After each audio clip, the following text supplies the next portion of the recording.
So we've made a complete system, which we call the Mighty 90, and there's like 25 different ways to get that, depending on, people have allergies to shellfish, or they've got allergies to this, that, and the other.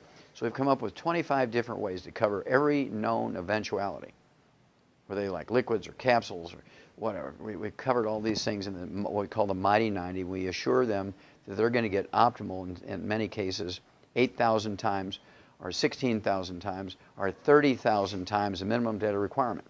Because when you have a disease which is debilitating you to the point where doctors have got you on pharmaceuticals, they want to cut your knees out and put in artificial knees, people don't want to wait a year to be healed. And so what we've learned is to use a bigger hammer, and I call it, and to give them mega doses of nutrients to the point where we can rebuild joints, we can rebuild the cartilage. I've had people who's got their meniscus has been surgically removed because of terrible accidents. They've all torn up. They've surgically removed these, and we've rebuilt them because surgeons are sloppy. They always leave a couple of stem cells for me, and I can get to them and rebuild the cartilage, rebuild the meniscus. I do this all the time with these raw materials. And so we've learned over 33 years a lot. And so we use a heavy hammer so that within 3 to 6 weeks, people are saying, I can't believe this. I mean, I was on medication for 40 years. I'm off my medication now after 3 weeks. People who are all gnarled up with rheumatoid arthritis, it took a year, but their fingers are all straightened up and they can play the piano now. Okay, people who were scheduled, in fact, very famous people, Andrew Young, who was Jimmy Carter's ambassador to the UN. He was the mayor of Atlanta and the U.S. representative from the state of Georgia. He was scheduled for double knee surgery 20 years ago. And his son called me up and asked me to help him, and I regrew his knees 20 years ago. He canceled his surgeries. And I rebuilt his knees for him. He's never had to rebuild his, or have his surgery done on his knees. I'm the guy through Andy Young who rebuilt Evander Holyfield's heart. Now you think about it. Here's a guy who had a heart attack during a championship fight, was able to go back and get a approval in the Boxing Commission physicals to go back to box professionally after he's had a heart attack. How can you do that? Well, I can do that. I take people off of the dialysis all the time. I get people off the heart transplant list all the time. I regrow cartilage. I grew heart muscle. I grow knees. I regrow kidneys. I make kidneys function. I reverse muscular dystrophy in kids. I reverse cystic fibrosis in kids.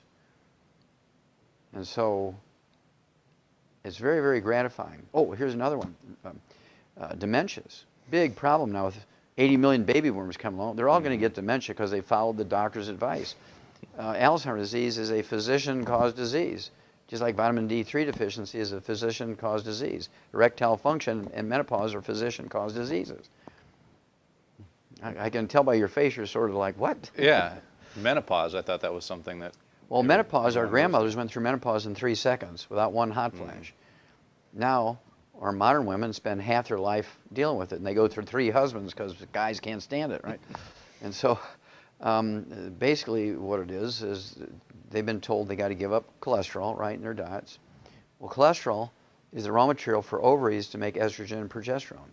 Cholesterol is the basic raw material to make steroids, which make estrogen and progesterone. So you go on a low cholesterol diet, you get cholesterol-lowering drugs, you're going to have menopausal symptoms to the point where you're like a flaming idiot, right?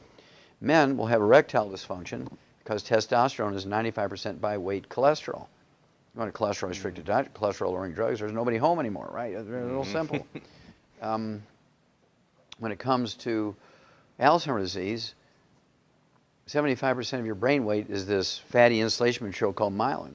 When you get Alzheimer's disease, the myelin goes away and the naked nerve fibers all tangled up, and it's legendary that nerve tangles are the iconic diagnostic feature of Alzheimer's disease. Nerve tangles compared to the other 3 classic dementias which don't have that. And this myelin, this fatty insulation material of the brain that makes up 75% of your brain weight, is 100% cholesterol. So you're on a cholesterol-restricted diet, you take cholesterol-lowering drugs, there's nobody home up here, nobody home down there. I mean, life is a mess. Doctors for the last 50 years have been telling people to stay out of the sun because of skin cancer. Now, if you have to go out in the sun, Scott, be sure you're taking SPF 7 billion, you know, sunblocker to protect yourself. You have to wear long sleeves on top of that, gloves, big brim hats. Do not go out in the moonlight because you're going to get skin cancer. And for gosh sakes, do not take any vitamin A and D because they'll damage your liver. And so everybody in America has a vitamin D3 deficiency. Now they've discovered that vitamin D3 is useful. Oh my gosh, everybody's got a vitamin D3 deficiency. Well, medical doctors cause that by telling everybody to get out of the sun and stay away from vitamin A and D. And so you think about it, all the diseases that doctors have caused now are found in the highest of levels in the baby boomers. Obesity is a physician-caused disease. 40% of Americans are obese. 40% of Americans are obese, Scott, and this is caused by medical doctors' misinformation, misadventure, and criminally negligent advice.